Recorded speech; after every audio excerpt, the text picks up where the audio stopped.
الحمد لله نحمده ونستعينه ونستغفره ونؤمن به ونتوكل عليه ونعوذ بالله من شرور أنفسنا ومن سيئات أعمالنا من يهده الله فلا مضل له ومن يضلل فلا هادي له ونشهد أن لا إله إلا الله وحده لا شريك له ونشهد أن سيدنا وسندنا وحبيبنا وشفيعنا ومولانا محمدا عبده ورسوله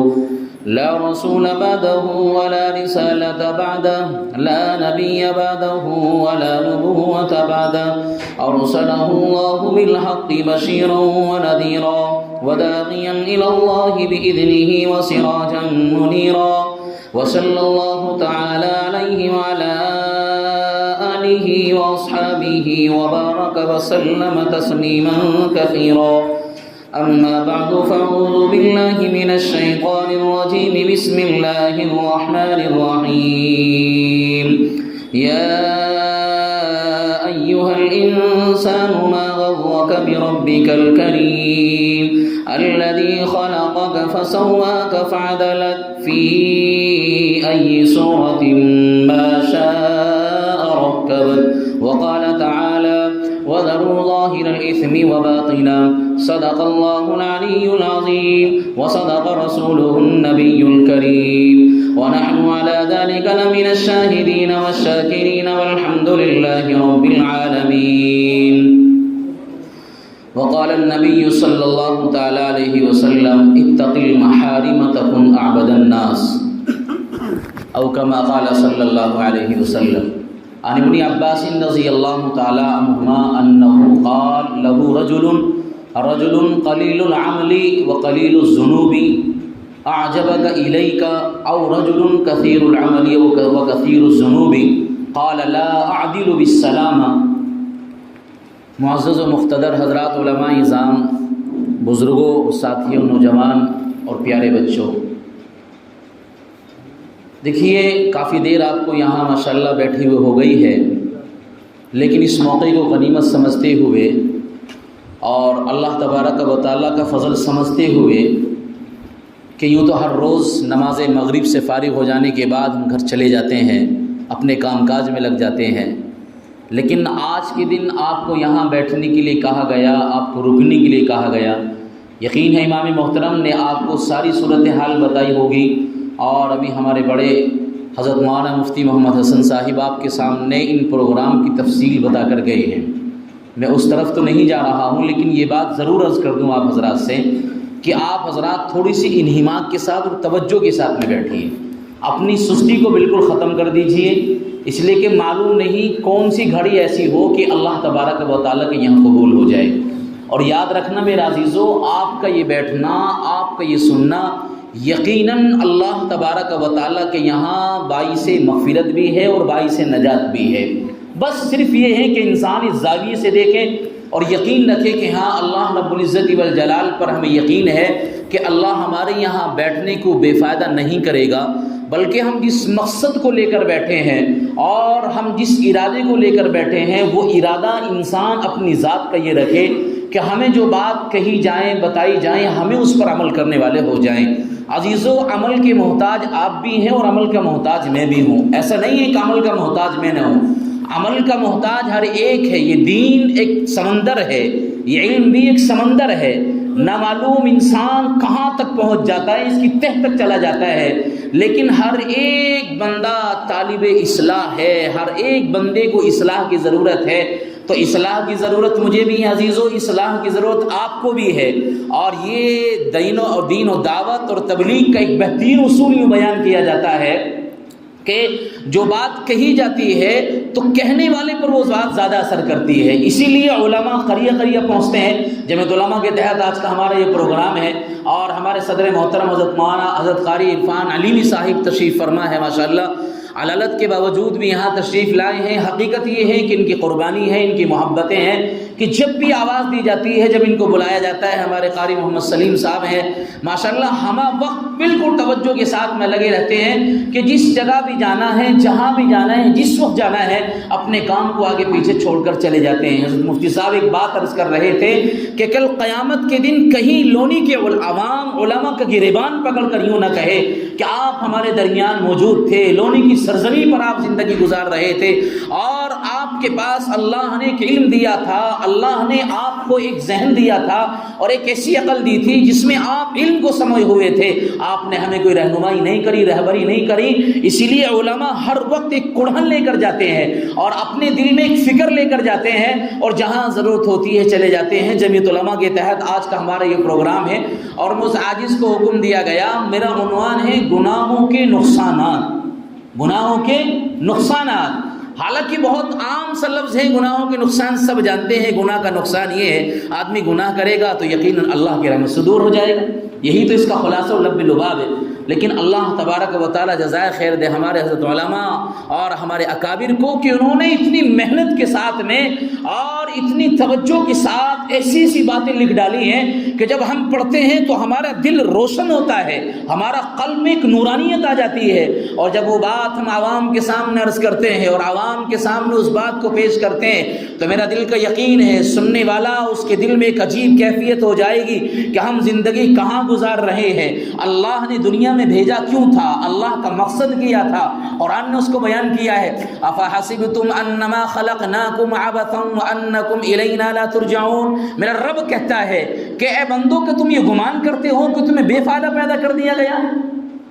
یہ اللہ کہہ رہا ہے، اے بندو کہ یہ گمان کرتے ہو کہ تمہارا پیدا کرنے کا کوئی مقصد نہیں ہے، تمہیں بے فائدہ پیدا کر دیا گیا نہیں۔ قرآن کی اسی آیت کے اگلے جملے کو دیکھیے اور قرآن کی اسی آیت کے اگلے حصے کو دیکھیے، اللہ نے صاف طور پر ارشاد فرما دیا کہ آپ کو میری ہی طرف لوٹ کر آنا ہے، لہذا دنیا میں جا رہے ہو ایک مقصد لے کر جا رہے ہو، دنیا میں جانے کے بعد اس مقصد کو مت بھول جانا اور اس مقصد کو اپنے سامنے رکھنا جو کل عالم ارواح میں آپ نے بھی کیا اور میں نے بھی کیا، اور جو وعدہ اور عہد آپ نے اپنی زبان سے کیا اور میں نے بھی کیا ہے، ہر ایک نے کیا ہے، قرآن اس کی گواہی دیتا ہے۔ وَإِذْ أَخَذَ رَبُّكَ مِن بَنِي آدَمَ مِن ظُهُورِهِمْ ذُرِّيَّتَهُمْ وَأَشْهَدَهُمْ عَلَىٰ أَنفُسِهِمْ أَلَسْتُ بِرَبِّكُمْ۔ اللہ نے آپ سے اور مجھ سے سب سے یہ عہد لیا ہے کہ بتاؤ میں تمہارا رب ہوں یا نہیں ہوں، یہ رب کہہ رہا ہے، آپ نے بھی اور ہم نے سب نے اپنی زبانوں سے کہا تھا، قَالُوا بَلَىٰ وَرَبِّنَا، کیوں نہیں اے اللہ آپ ہمارے رب ہیں،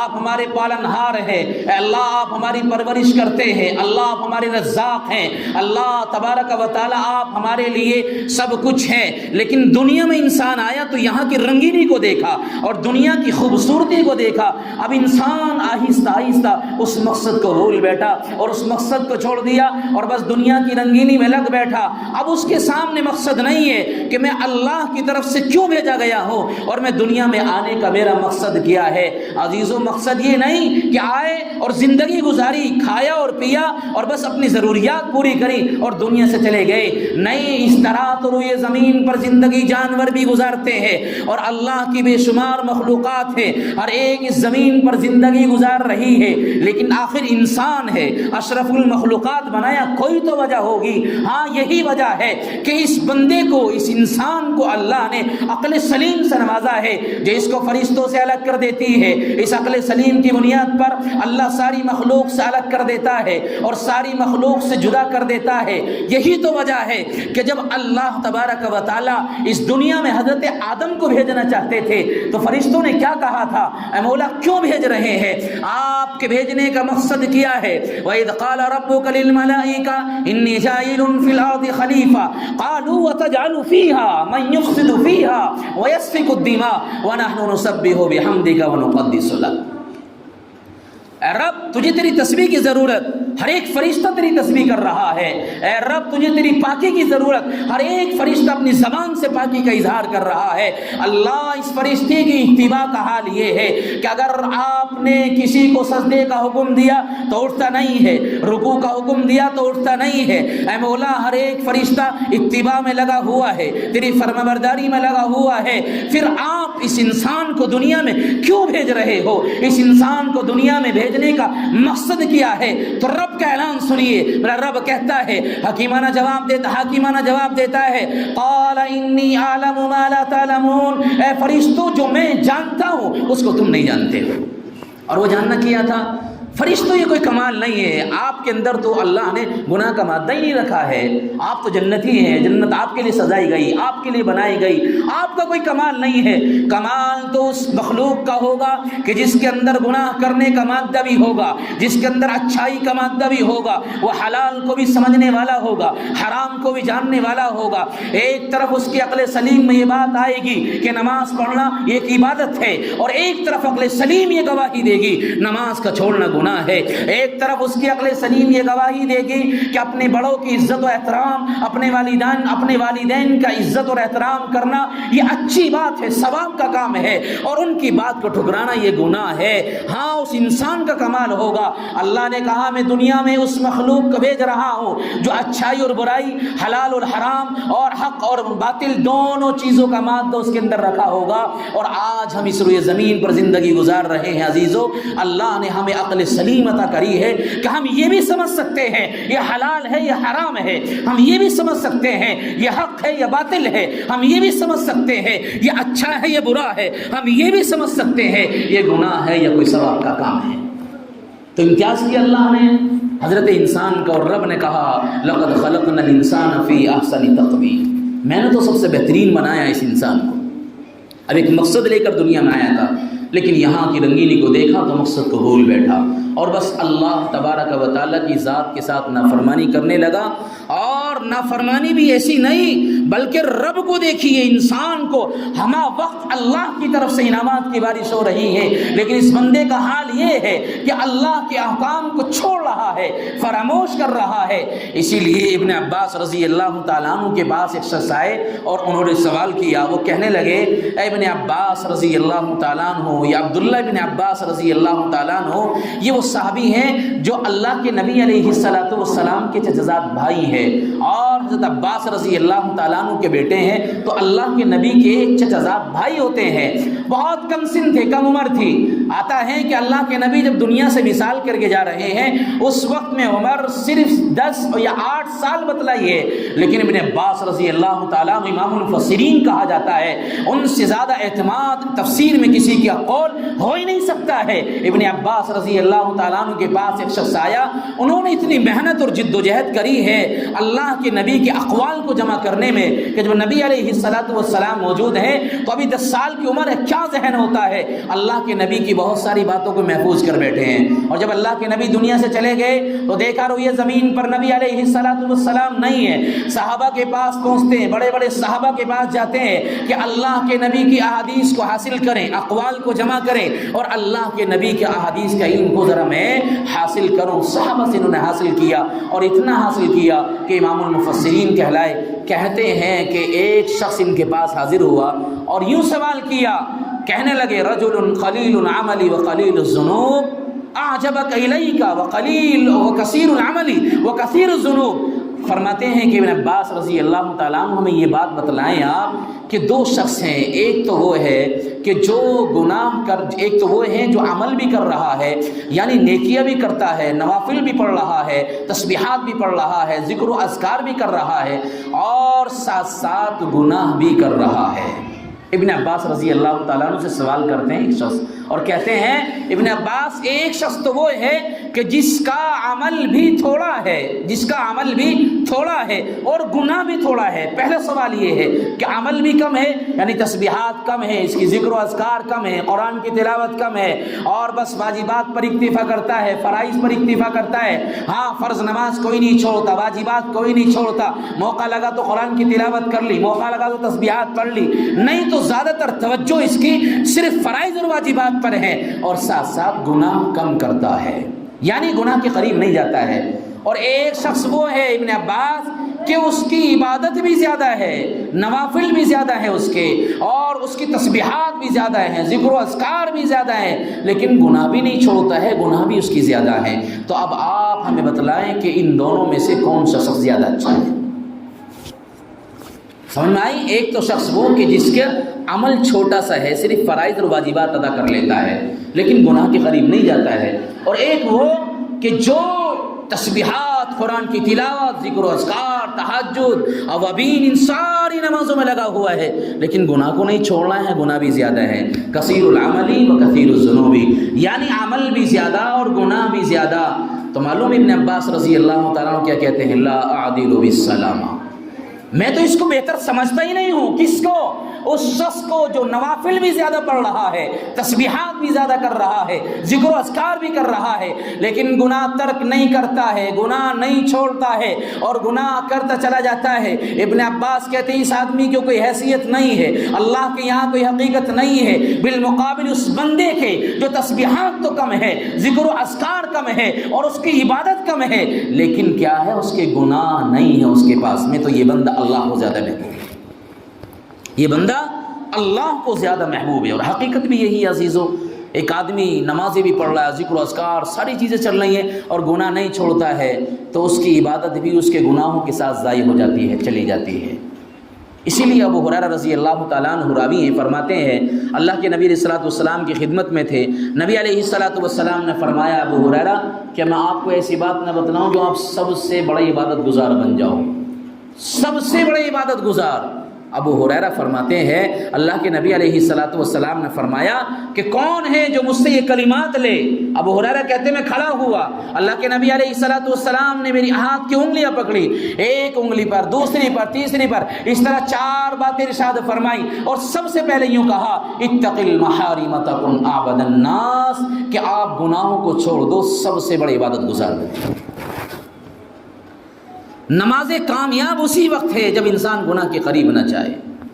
یہ نوافل، ذکر و اذکار، تسبیحات، قرآن کی تلاوت، ہماری یہ تہجد اور یہ اوابین، یہ اشراق، یہ چاس اسی وقت کارگر ہو سکتی ہیں جب ہم گناہ نہ کریں۔ اور اگر عزیزو آپ یاد رکھیں مساجد میں بھی چکر لگا رہے ہیں اور نمازیں بھی پڑھ رہے ہیں، خوب عبادت چل رہی ہے، لیکن باہر نکلے تو چغلی بھی کر دی، باہر نکلے تو غیبت بھی کر ڈالی، باہر نکلے بازار میں پہنچے تو حلال اور حرام کو نہیں دیکھا جاتا ہے، باہر پہنچے معاشرے میں چھوٹوں پر شفقت نہیں، بڑوں پر احترام نہیں، بڑوں کی عزت نہیں ہے، گھر پر پہنچتے ہیں تو اولاد کے ساتھ اس نے سلوک نہیں ہے، اور گھر پر پہنچتے ہیں تو بیوی کے ساتھ اچھا سلوک نہیں ہے، یعنی معاشرے کی زندگی رات دن کی عجیب تر ہو ہی رہی ہے، اور نمازوں کی کمی نہیں ہے، عبادات کی کمی نہیں ہے۔ فرمایا ایسی عبادت سے تمہیں کوئی فائدہ نہیں ہوگا جب تک گناہ نہیں چھوڑو گے۔ اسی لیے عزیزو ہمیں گناہوں کو چھوڑنا ہے، گناہ کو بالکل ترک کر دینا ہے۔ عبادت میں تو کمی کر لو اپنی، فرائض واجبات تو نہیں چھوڑنے ہیں، اس لیے کہ اللہ کے یہاں معاف نہیں ہے، ہاں نوافل میں کمی کر لو، لیکن اگر گناہ چھوڑو گے تو خود بخود تمہاری عبادت میں اضافہ ہو جائے گا۔ اور نبی علیہ الصلوۃ والسلام تو فرماتے ہیں کہ سب سے بڑا عبادت گزار اللہ کی نظر میں وہی بندہ ہے جو بالکل یا گناہوں کو چھوڑ دے، گناہوں کو ترک کر دے۔ لیکن آج کیا ہو رہا ہے؟ جس کے دل میں ذرا سا داعیہ پیدا ہوا کہ میں دین کی طرف چلوں تو دین کی طرف چلا، مسجد میں آیا، نمازیں پڑھی، 2-4 دن ہوئے، سب سے پہلا سوال امام صاحب سے تسبیح بتائیے مجھے، کوئی آپ مجھے کوئی عمل بتا دیجئے، کوئی وظیفہ بتا دیجئے، گھر میں پریشانی ہے، گھروں میں بیماریاں ہیں، گھروں میں تکالیف ہیں، کوئی وظیفہ بتائیں، کوئی تسبیح بتائیں امام صاحب۔ اگر امام صاحب یوں کہیں کہ آپ کے لیے سب سے بڑا وظیفہ یہ ہے کہ آپ گناہوں کو چھوڑ دیجئے، اس سے بڑا وظیفہ کوئی نہیں ہو سکتا ہے۔ حضرت تھانوی علیہ الرحمہ کے یہاں تھانہ بھون میں خانقاہ میں لوگ پہنچا کرتے تھے اصلاح کے لیے کہ ہم اصلاح کے لیے جا رہے ہیں، حضرت تھانوی علیہ الرحمہ کی خانقاہ کا اصول تھا، جب کوئی پہنچتا حضرت تھانوی کے یہاں سوال ہوتا حضرت تھانوی آپ ہمیں وظیفہ بتائیں، ایسی کوئی تسبیح بتلائیں کہ ہماری زندگی میں سکون آ جائے، ہماری زندگی میں عافیت آ جائے، ہمارے دل ہمارے گھروں سے بیماریاں نکل جائیں اور پریشانیاں ختم ہو جائیں۔ تو حضرت تھانوی علیہ الرحمہ یوں نہیں کہتے تھے آپ 3 تسبیح اس کی پڑھنا، 4 تسبیحات اس کی پڑھنا، آپ نوافل پڑھنا یا اوابین پڑھنا، نہیں، حضرت تھانوی کے یہاں سب سے پہلی تاکید یہ تھی اے میرے عزیز آپ آپ جو گناہ کر رہے ہو اس گناہ کو چھوڑ دیجئے، اور یاد رکھنا صرف بڑے گناہوں کو نہیں چھوڑنا ہے جو گناہ مشہور ہے ان کو نہیں، بلکہ جن کو گناہ ہی تصور نہیں کیا جاتا۔ ایک آدمی چغلی کر رہا ہوتا ہے، گناہ تصور نہیں کرتا ہے۔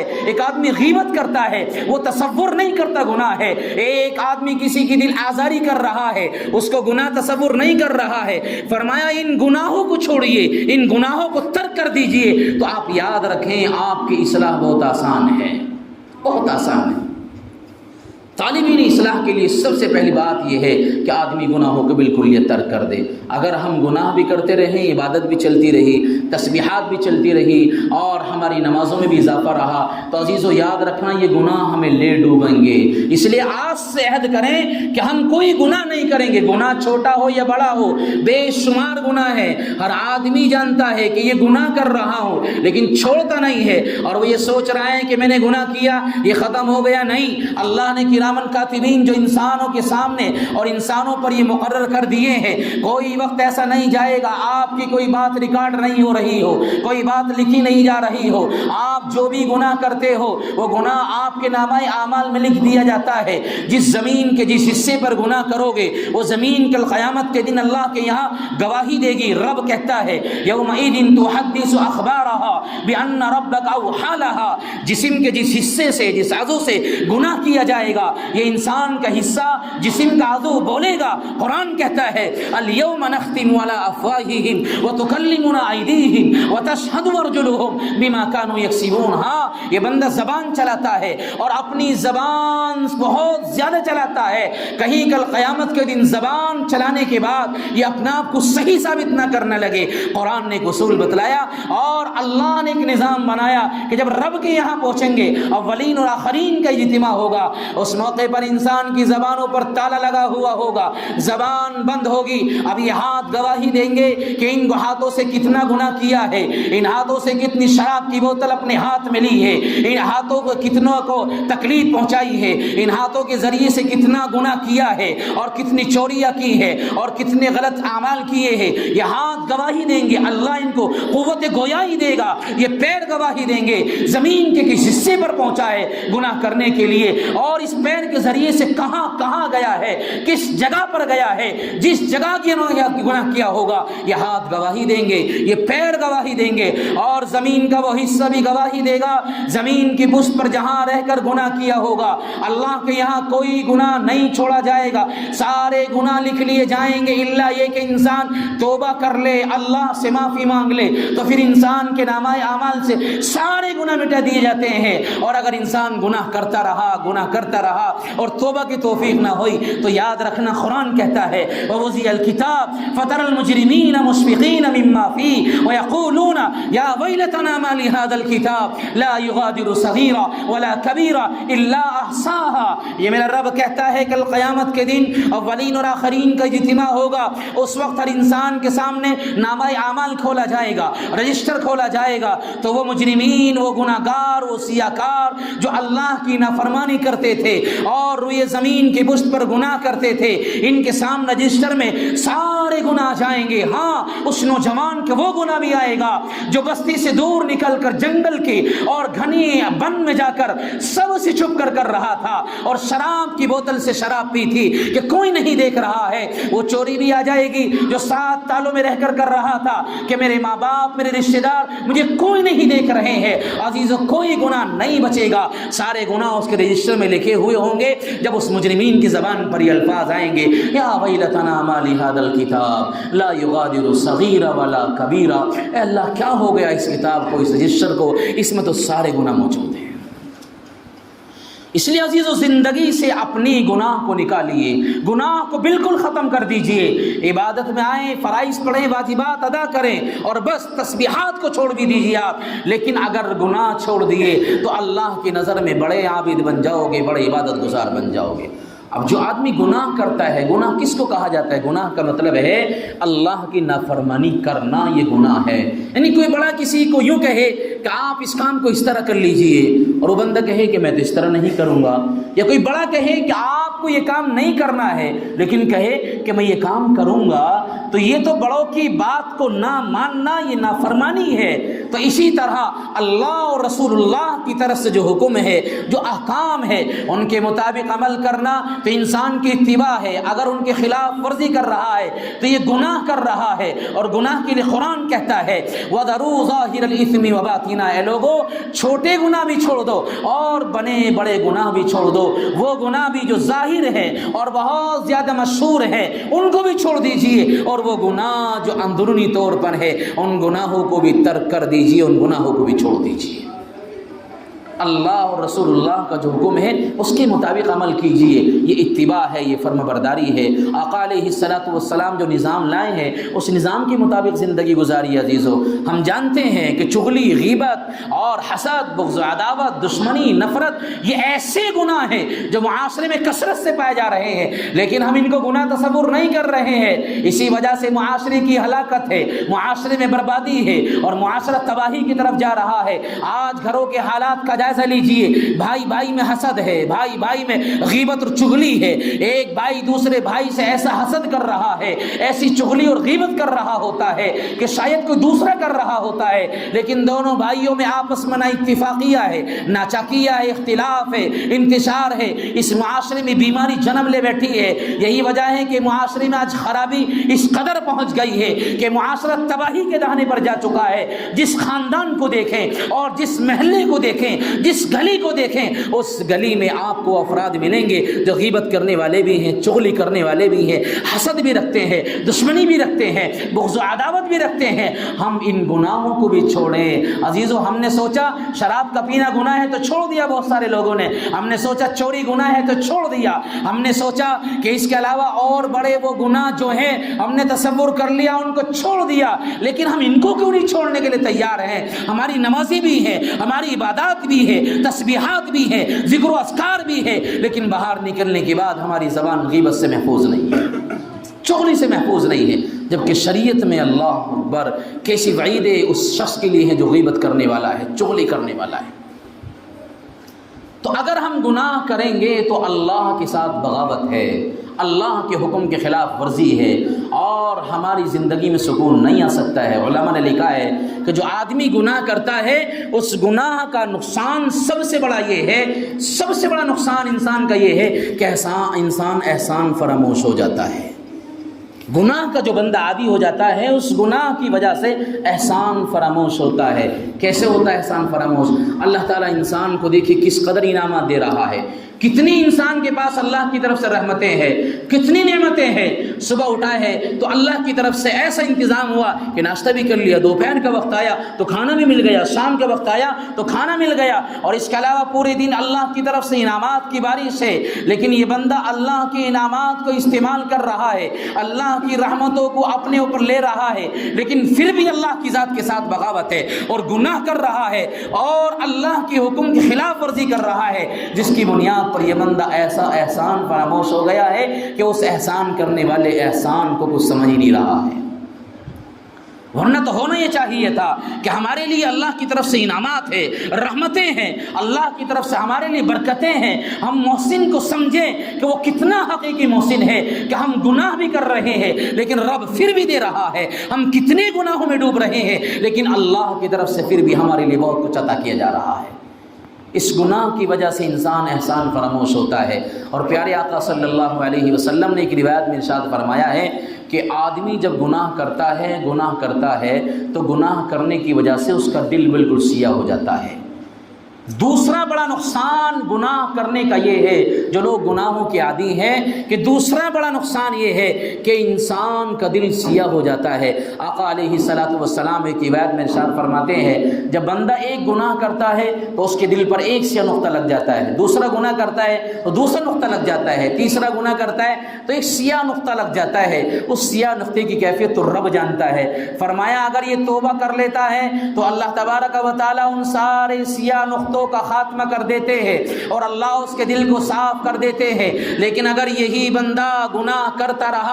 رہا اور توبہ نہیں کری تو یاد رکھنا پیارے آقا علیہ الصلوۃ والسلام ارشاد فرماتے ہیں اس کا دل نقطہ سیاہ لگتا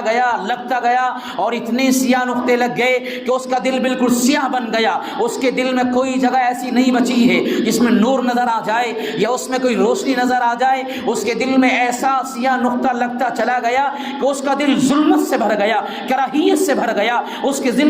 کے دل میں ایسی ظلمت اور کراہیت آ گئی ہے، اب اچھائی کو اچھائی نہیں سمجھتا ہے، اور اب اس کے دل سے اچھائی بھی نکل گئی ہے، اور اس کے دل سے برائی کو برائی نہیں سمجھ رہا ہے، برائی تصور نہیں کرتا ہے۔ اگر اس کو کوئی سمجھائے کہ میرے عزیز یہ کام فلاں اچھا نہیں ہے، آپ اس کو چھوڑ دیجئے، ان گناہوں کی وجہ سے اس نے اس کام کو کچھ سمجھا ہی نہیں ہے، اس کو سمجھایا گیا، بتلایا گیا، لیکن پھر بھی چھوڑتا رہا، نہ اس نے اچھائی کو اچھائی جانا، نہ اس نے سچائی کو سچائی جانا۔